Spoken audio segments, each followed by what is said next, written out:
बचपन में एक कविता पढ़ी थी जिसकी लाइनें आज तक जहन में बसी हुई हैं और वो कविता थी, सोच रहा हूँ रहूं गांव में, गाय भैंस नित पालूं, दूध दही की नदी बहा दूं, सबको पुष्ट बना डालूं।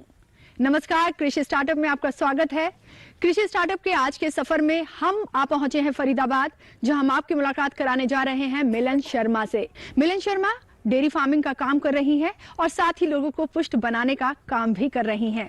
तो आइए मिलते हैं मिलन शर्मा से और जानते हैं उनकी स्टार्टअप जर्नी के बारे में। आपसे मिलकर बहुत अच्छा लग रहा है मिलन जी। सबसे पहले मैं चाहूंगी कि आप अपना इंट्रोडक्शन खुद हमारे व्यूअर्स को दें। आज थोड़ी सी क्षमा मांगना चाहूँगी कि कुछ मौसम की वजह से आवाज़ थोड़ी बंद है। मैंने अपनी मास्टर्स 1991 में बायोकेमिस्ट्री में पूरी की थी और शादी के बाद दिल्ली आ गई। फिर यहाँ पे जर्मन लैंग्वेज की पढ़ाई की और जब तक बच्चे स्कूल में थे तो स्कूल में टीचिंग भी की है मैंने। CBSE से भी रिलेटेड रही हूँ और उसके बाद जर्मन गवर्नमेंट का एक एजुकेशनल प्रोजेक्ट था केंद्रीय विद्यालय और नवोदय विद्यालय के बच्चों के लिए, तो उसके लिए मैं यहाँ प्रोजेक्ट मैनेजर की तरह इंडिया में काम किया था। तब मैं किसी के लिए खुद काम करती थी, आज मैं लोगों के लिए नौकरी दे पा रही हूँ। और यहाँ पे अब मेरा परिवार जो है, पहले मतलब केवल अपने 2 बच्चे और पति पत्नी थे, अभी 150 गौवंश है मेरे पास और करीब 20 व्यक्ति, आदमी और औरत दोनों हमारे यहाँ पे काम कर रहे हैं। आपने बताया कि आपका जो पूरा बैकग्राउंड है वो एजुकेशन वाला है, तो एजुकेशन फील्ड से सीधे डेयरी फार्मिंग कैसे रही है शुरुआत? ये तो भाग्य है जो मुझे यहाँ पे ले आया।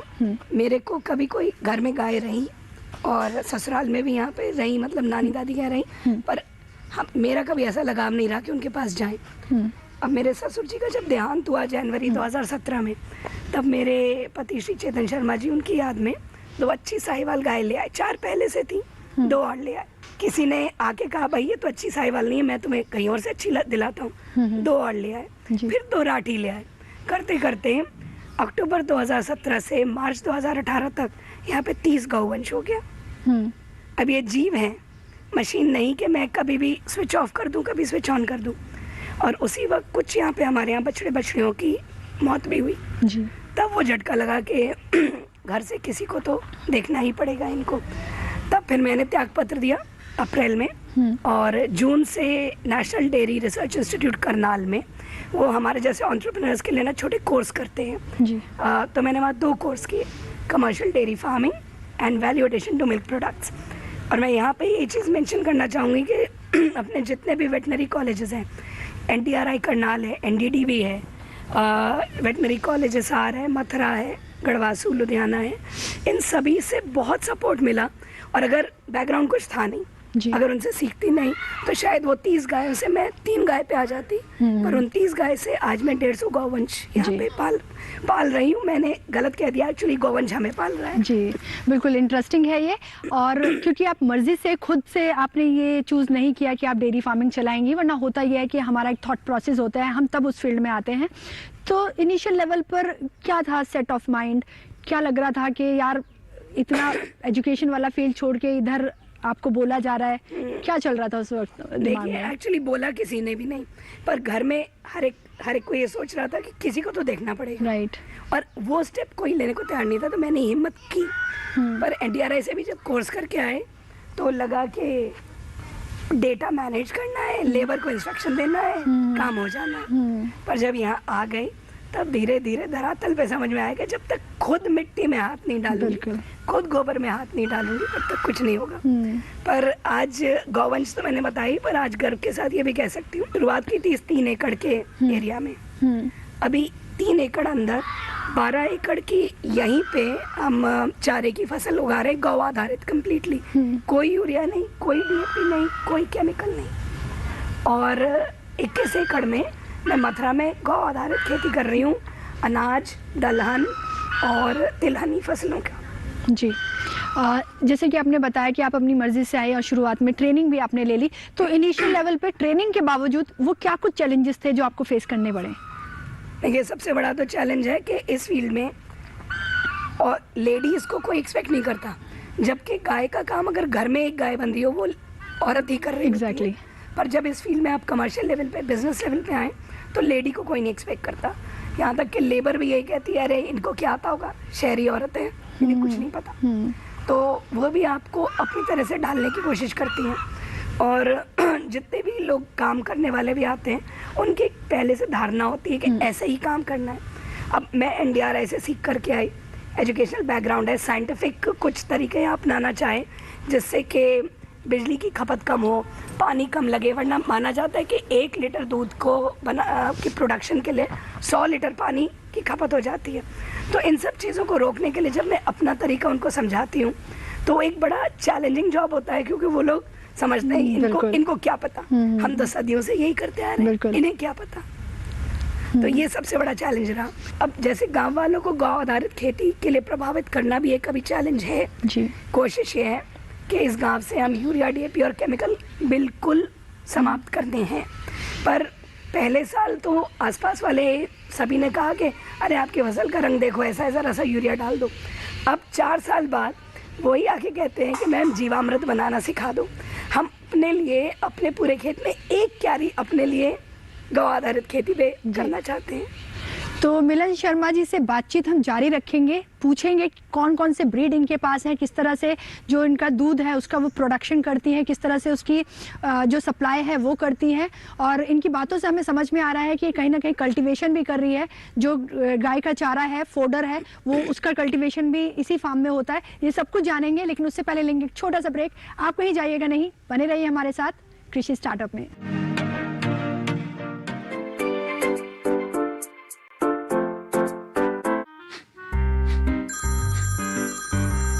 आपका KYC अपडेट करना है, नहीं तो अकाउंट और ATM कार्ड ब्लॉक हो जाएगा। सावधान सावधान, 2.5 करोड़ का इनाम मुझे। देखिए, अनजाने कॉल्स, फर्जी ईमेल्स, लिंक्स और जाली ऐप से अपना पिन, OTP, पासवर्ड कभी भी किसी के साथ शेयर न करें। आप रहेंगे सावधान तो नहीं होगा नुकसान। RBI कहता है जानकार बनिए, सतर्क रहिए।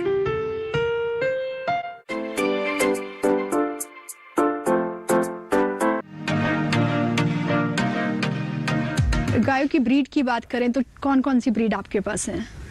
ये चूँकि डैडी की याद में सोचा था तो इंडिजिनस ब्रीड्स ही लाए जी। और उस पर भी हमने कंसंट्रेट किया कि इस प्रदेश की, इस एरिया की जो ब्रीड है, तो साहिवाल ज़्यादा है अपने पास जी। आप देख सकते हैं जो है ये साहिवाल है, और एक राठी भी है और 2-4 हरियाणी गाय भी है जी। सबसे ज़्यादा डिमांड किस ब्रीड के काऊ की मिल्क की रहती है? कई लोग आते हैं जो कहते हैं गिर का ही दूध चाहिए जी, कोई कहते हैं नहीं साहिवाल का ही चाहिए जी। और जो मैं उनको अवेयर कराना चाहती हूँ कि जितने भी इंडिजिनस ब्रीड्स ऑफ काउज हैं, इन सब में एक पर्टिकुलर प्रोटीन की अलील मिलती है, A2 अलील, जिसको माना जाता है कि अच्छी है। और ये A2 अलील अपने यहाँ की मुर्रा, भैंस, बकरी, कैमल, इंडियन, इसमें सभी में मिलती है। तो एक ब्रीड के पीछे भागना कि उसका दूध चाहिए, ऐसा कुछ नहीं है। ये मार्केट के बनाए हुए फैट्स भी होते हैं बहुत सारे। अगर अच्छा खाना मिले, अच्छा उनका पोषण रहे, अच्छा सेहत रहे, घूमने को मिले, बहुत ज़रूरी चीज़ इनके लिए कि घूम पाए, तो दूध अपने आप ही हर इंडिजिनस ब्रीड का अच्छा ही है जी। तो ये सिर्फ एक मिथ है कि सिर्फ गिर गाय का ही दूध अच्छा रहता है। जितनी भी देसी गाय हैं उनका दूध आप इस्तेमाल करें, सबके रिजल्ट्स सेम ही रहेंगे। तो टोटल अगर प्रोडक्शन की बात की जाए तो पर डे कितना प्रोडक्शन होता है यहाँ पे? देखिए, जितने भी गौवंश होता है अपने पास, जो अडल्ट काउज हैं, एक बार में उसमें 60 से 70% मिल्किंग में रहते हैं। तो अपने यहाँ करीब 30-32 गाय मिल्किंग में होती हैं। तो डेली का अपना वेरी करता है, कभी 175 लीटर से 200 लीटर्स तक का पर डे का 200 लीटर्स तक का भी। और ऐसी भी अपने पास गाय है जो फर्स्ट प्राइज जीत के लाई है, जिसने के अपने पीक पे 20 लीटर्स मिल्क दिया है। पर फिर ऐसी भी हैं जो केवल 4 या 5 लीटर ही देती हैं। तो एवरेज निकालें तो हम 7-8 लीटर पे ही रह जाते हैं जी। उस गाय से तो हम भी जरूर मिलना चाहेंगे जो अवार्ड लेके आई है। आपके पीछे ही बैठी है, मनीषा नाम है इसका। ये मनीषा है जी जी, लग भी बहुत प्यारी रही है। अच्छा, अगर देखभाल की बात की जाए तो किस तरह की देखभाल की जरूरत होती है इन गायों को, स्पेशली जो दुधारू आपकी गाय हैं? हाँ, देसी गौवंश इतनी जल्दी बीमार नहीं पड़ता भाई। सिंपल सी चीज़ है, अगर इसी इलाके में, जिस इलाके में आप पले बड़े हैं, उस इलाके में ही आप जिएंगे तो आपको उस सर्वाइवल आबोहवा बिल्कुल सूट करती है, आबोहवा जो है, तो आप सर्वाइव करेंगे। हम क्रॉस ब्रीड जो यूरोपियन ब्रीड्स हैं उनको यहाँ ला के क्रॉस करके सर्वाइव कराना चाहें, उनके लिए मुश्किल है। तो इनके लिए हमें देखभाल थोड़ी बहुत ज़्यादा करनी नहीं पड़ती है।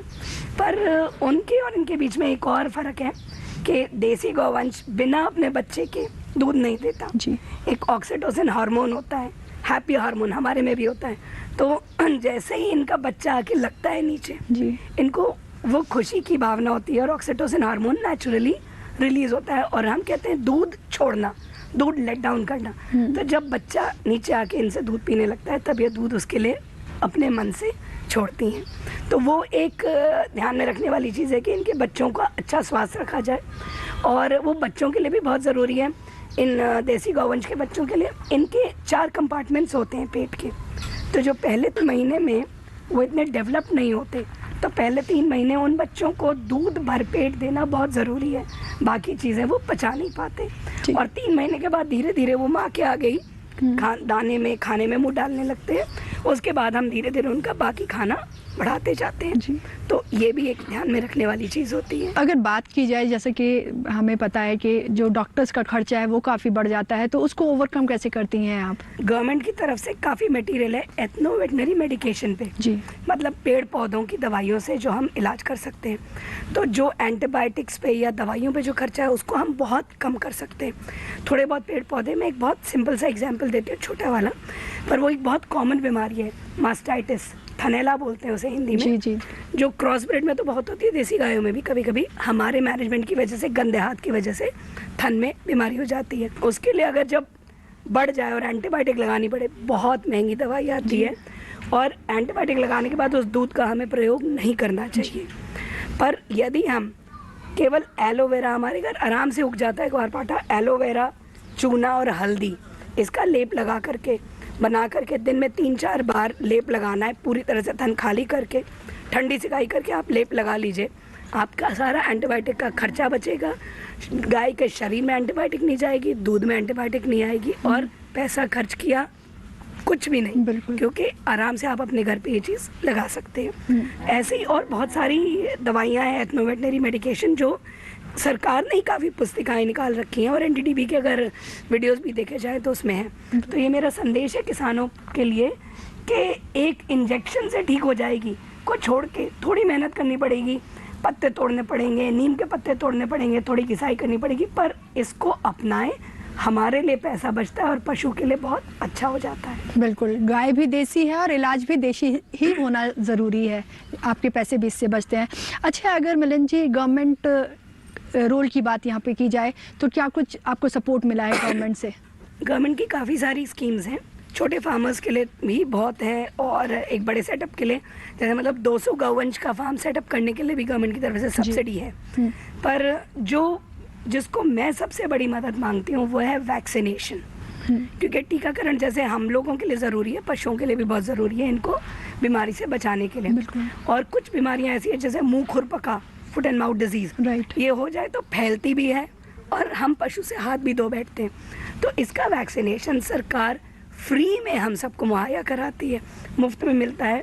और अब तो बाईवैक मतलब FMD, BQHS इसकी वैक्सीनेशन के साथ साथ ब्रूसेला की भी वैक्सीनेशन करवा रहे हैं। वो भी एक ऐसी बीमारी है जो कि नर से मादा में भी फैलती है और उससे अबॉर्शन हो जाता है गाय का, उसकी वैक्सीनेशन भी सरकार की तरफ से फ्री मिल रही है। तो ये तो सबसे बड़ा योगदान मैं उनका मानती हूँ कि हमारे लिए ये कर रहे हैं। बाकी भी और छोटे छोटे दूरी पे, जैसे मेरे यहाँ से जो सरकारी वेटनरी सर्जन हैं, एक 6 किलोमीटर की दूरी पे, एक 3 किलोमीटर की दूरी पे, तो उन लोगों से भी कभी भी किसी को भी कोई ज़रूरत पड़े, गाइडेंस, मेडिकेशन, बहुत सहायता रहती है। जी, अगर प्रोडक्शन की बात करें, क्या कुछ प्रोडक्ट्स आप बना रही हैं मिल्क से यहाँ पर? देखिए, मैंने शुरू में बताया कि NDRI से एक value addition to milk products का कोर्स किया था और उस कोर्स से ये भी समझ में आया कि जब तक के किसान हम सीधे अपना अनाज मंडी में बेचें और उसकी जगह आटा बेचें, दोनों में मुनाफे का फ़र्क हो जाता है। तो वैल्यू एडिशन तो सबसे पहले शुरू किया मिल्क प्रोडक्ट्स का। दूध तो जाता ही जाता है, अपना NCR में जाता है, पर दही, छाछ, पनीर, लो फैट पनीर, मसाला पनीर, घी और पेड़े, खोआ, ये सभी चीज़ें तो मिल्क के प्रोडक्ट्स हैं। जी। बाकी और भी चीज़ें हम बनाते हैं। There are a variety of products from milk.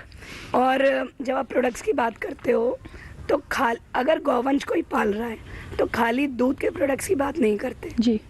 अपना एम यहाँ पे है कि हम जीरो वेस्ट पे रहें। तो जो भी वेस्ट, जिसको दुनिया वेस्ट मानती है, गोबर हम कहते हैं वो है गोबर धन, वो भी धन अर्जित करने का एक जरिया है अपने यहाँ। जी जी। खाद बिकती है, उससे हम बायोगैस से ऊर्जा उत्पन्न करते हैं। हमारे यहाँ का सारा खाना उसी पे पकता है, और ईंटें बनाते हैं, दिए बनाते हैं, लक्ष्मी गणेश जी बनाते हैं, धूप बत्तियाँ बना लेते हैं। जी वाह, पूरा एक जो वेस्ट है उसका भी आप सही ढंग से उपयोग कर रही हैं। मज़ा आ गया। तो क्यों नहीं वहीं चल के हम देखें कि किस तरह से जो आपका गोबर गैस प्लांट यहाँ पर आपने लगाया है वो किस तरह से काम करता है। आपको मेरे पति जो इंजीनियर साहब है ना, वो सही बताएंगे। जी बिल्कुल, चलते हैं।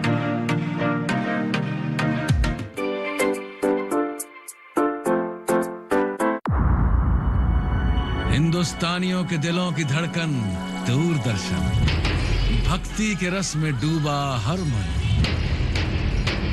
जब दूरदर्शन पर आई रामायण, कृष्ण की मुरली पर झूम उठा सारा भारत। जब दूरदर्शन पर आया महाभारत, एक अविस्मरणीय याद, धारावाहिक बुनियाद। रोजमर्रा की जिंदगी का सुख दुख, संयोग और वियोग। दूरदर्शन का पहला मेगा सीरियल हम लोग। धारावाहिक स्वराज है उन गुमनाम शहीदों को सलाम, जिनके बिना अधूरा है हमारा स्वतंत्रता संग्राम।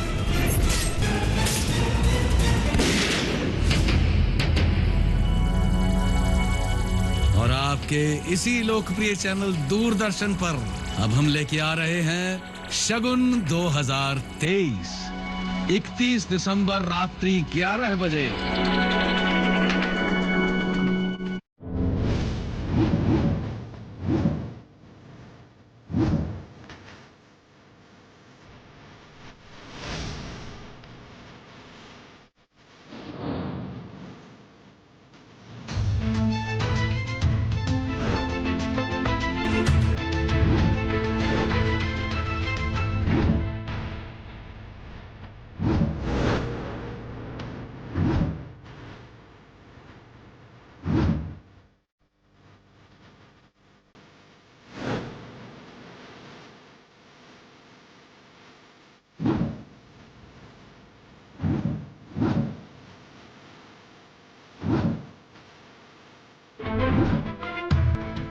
देखिए दूरदर्शन किसान पर सरकार आपके साथ, शनिवार रात 9 बजे।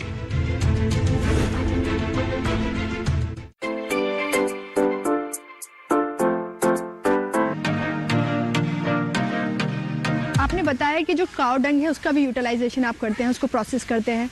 तो अभी हम जानेंगे कि किस तरह से आप उसको प्रोसेस कर रहे हैं, कैसे यूज़ करते हैं। गोबर गैस का प्रोडक्शन होता है। डाइजेस्टर है इधर जो कि 25 फुट गहरा है। गौशाला में से जो भी धुलाई का पानी आता है और यूरिन होता है गायों का, वो सारा इस पिट में आ जाता है, और उसको फिर हम पंप करके और मैनुअली गोबर डालते हैं, उनको मिक्स कर लेते हैं। मिक्स होके वो एक शूट के ज़रिए डाइजेस्टर के बॉटम पे जाता है, और वहाँ से रफली अबाउट 45 डेज़ का उसका प्रोसेस ट्रैवल टाइम होता है उस गोबर का। एक पर्टिकुलर जो हम आज डाल रहे हैं वो पर्टिकुलर गोबर 45 दिन में बाहर आएगा स्लरी के रूप में। वो स्लरी एक बहुत अच्छा खाद की तरह से काम करती है, और हमारी जितनी भी जैविक खेती है, जितना भी हम यहाँ पे चारा है और अनाज है, तेल की फसल है, वो सब हम इसके ज़रिए उगाते हैं। पूरी तरीके से केमिकल फ्री फार्मिंग्स, गौ आधारित फार्मिंग है। तो अगर गाय के फोडर की हम बात करें तो किस तरह आप कहाँ से फीड करते हैं इसको? देखिए, जब फॉडर की बात करें तो अगर आप स्टैटिस्टिक्स देखो, मेजर डेफिसिट है अपनी कंट्री में। फॉडर क्रॉप्स कोई उगाना नहीं चाहता। वैसे ही अगर मान लो, मतलब अगर हम एक कोई फल का ही एक टुकड़ा ले लें तो उसका एक फाक भर है जो कि एग्रीकल्चर में है, और उस एक फाग में से एक इतना सा टुकड़ा है जो कि फॉडर के लिए यूज़ हो रहा है। तो इसलिए सोचा कि कुछ लैंड लीज पे लेके अपना ही फॉडर ग्रो करें। फिर फॉडर भी ऐसा चाहिए जिससे कि ज़्यादा चारा मिले, भाई अपने पशुओं को खिलाना है। तो उसके लिए मैंने grassland fodder research institute Jhansi, NDRI Karnal, इन सब से जा के पूछा, और कुछ तो फॉडर ऐसा उनके गाइडेंस में लगाया, जैसे नेपियर ग्रास है या रेमी ग्रास है, जो हमने एक बार लगा दिया तो हम 4-5 साल काटते रह सकते हैं। बाकी जो फॉडर है वो हम जो सीजनल क्रॉप है, जैसे अभी लगा हुआ है बरसीम लगी है, जई लगी है, फिर जब गर्मी आ जाएंगी तो ज्वार, मक्का ये लग जाएगा जी। पर फॉडर पूरा गौ आधारित खेती की तरह से ही अपना उगा रहे हैं जी। तो जब मैं आपसे शुरू में बात करी थी, आपने बताया कि इसका प्रोसेसिंग भी आप यहीं पे करती हैं। जो अनाज वगैरह उगाते हैं, गेहूँ, जौ, ज्वार, बाजरा, हमारे पास छोटी चक्की है, उसका आटा दलिया बना के सेल करते हैं। दालें उगाते हैं, वो हम हाथ की चक्की से ही दलते हैं जी। तो वो भी मार्केट कर लेते हैं। सरसों, पीली सरसों और तिल ये भी उगाते हैं, तो उनके लिए हमारे पास अपनी कोल्ड प्रेस मशीन है जी। ऑथेंटिक कोल्ड प्रेस, मतलब जिसमें बिल्कुल भी रबिंग या फ्रिक्शन नहीं है, केवल प्रेसिंग है। So we have authentic cold press oil of these oil seeds over here. और जो चारे की भी प्रोसेसिंग करते हैं थोड़ी सी जी। अगर साइलेज का टर्म हमारे किसान भाइयों ने सुना हो तो वो एक बहुत अच्छा तरीका है पूरे साल अपने पशु को एक सा चारा देने का। मक्का का बहुत अच्छा बनता है, मतलब वो जैसे अचार हम लोग इसे पशुओं का अचार कहते हैं। मक्का की क्रॉप को काट के अच्छे से अपने छोटे लेवल पे 200 लीटर के ड्रम में दबा के पूरी उसकी एयर निकाल के सील करके रख देते हैं, तो 40-45 दिन में वो अचार बन के तैयार हो जाता है। और जब तक आप उसे खोलेंगे नहीं, आप साल भर तक रखे रह सकते हैं जी। जब खोलते हैं पशु बड़े चाव से खाते हैं। तो अगर फ्यूचर प्लानिंग्स की बात की जाए तो क्या कुछ फ्यूचर प्लानिंग्स है मिलन जी आपकी? लेकिन नॉर्मली आमतौर पे किसी से भी पूछें तो हर कोई कहेगा कि मुझे अपना बिजनेस स्केल अप करना है, पर मेरा फ्यूचर प्लान है अपने देश की यूथ के लिए ऐसा मॉडल डेयरी फार्मिंग का और खेती का। एक्चुअली डेयरी और खेती में बोलते हैं ना कि चोली दामन का साथ है, बिल्कुल मिलके चलते हैं। तो ये मॉडल सेटअप कर दूं कि यूथ इससे इंस्पायर हो कि हमें आगे बढ़ के इससे एक प्रॉफिटेबल बिजनेस बन सकता है और वो इसको स्केल अप करें। और सबके ये भी एक एम है कि लोग केमिकल जो खेती चल रही है उसको छोड़ के जैविक और गौ आधारित खेती की तरफ आए। Wish you very all the best for your future plannings. और आप बेहद अच्छा काम कर रही हैं। कहा जाता है कि काम कोई भी ऑर्डिनरी या एक्स्ट्रा ऑर्डिनरी नहीं होता, बल्कि ये डिपेंड करता है उसको कर कौन रहा है। तो आपने वाकई डेयरी फार्मिंग को एक नई ऊंचाइयाँ दी है और आप इसी तरह गौ सेवा और देश सेवा करती रहें। Thank you so much. कृषि स्टार्टअप में हम आपको आगे भी ऐसे ही प्रोग्रेसिव एग्रीप्रेन्योर से मिलवाते रहेंगे जो कृषि जगत में नित नए आयाम गढ़ देश को आत्मनिर्भर बनाने का काम कर रहे हैं। फिलहाल के लिए दीजिए इजाजत। नमस्कार।